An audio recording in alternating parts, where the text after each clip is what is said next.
Welcome back to my channel అలా మీ సిరితో నేను వాళ్ళు చేయబోయే రెసిపీ క్విక్గా అయిపోయి గోంగూర పచ్చడి అండి. గోంగూర పచ్చడి రకరకాలుగా చేస్తాం. దాంట్లో ఇదో రకం అండి. మొదలు 200 గ్రామ్స్ గోంగూరని వాష్ చేసుకుని పిండి నీళ్ళు లేకుండా పక్కన పెట్టుకోవాలి. తర్వాత ఆయిల్లో 15 పచ్చిమిరకాయలు వేయించి తీసి అదే ఆయిల్లో గోంగూరను వేసి మనం ఫ్రై చేయాలండి. బాగా డ్రై అవ్వాలి, నీళ్ళు లేకోకుండా బాగా మగ్గిన తర్వాత పక్కన పెట్టుకుని తర్వాత మనం పోపు వేసుకోవాలి. ఆయిల్ కాగిన తర్వాత ఆవాలు, దాంట్లో పచ్చిశనగపప్పు, సాయిమినపప్పు, వెల్లుల్లిపాయలు, కరివేపాకు, పసుపు వేసి పోపు వేగిన తర్వాత స్టవ్ ఆఫ్ చేసుకుని పక్కన పెట్టుకోవాలి. తర్వాత మనం పచ్చిమిరపకాయలను గ్రైండ్ చేసుకోవాలి. దాంట్లో వెల్లుల్లిపాయలు ఎక్కువ వేసుకుంటే బాగుంటుందండి. జీలకర్ర, కళ్ళుప్పు, టేస్ట్ కోసం కంపల్సరీ చింతపండు వేసి గ్రైండ్ చేయాలి. ఈ గ్రైండ్ చేసిన దాంట్లో మనం పక్కన పెట్టుకుని గోంగూరను వేసి 2 సార్లు తిప్పాలండి.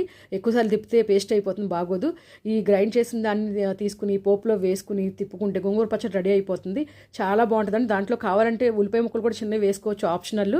అసలు చాలా బ్లడ్ పడుతుందండి. గోంగూర కంపల్సరీ వాడాలి. నా రెసిపీ కనుక నచ్చితే లైక్, సబ్స్క్రైబ్ మై ఛానల్.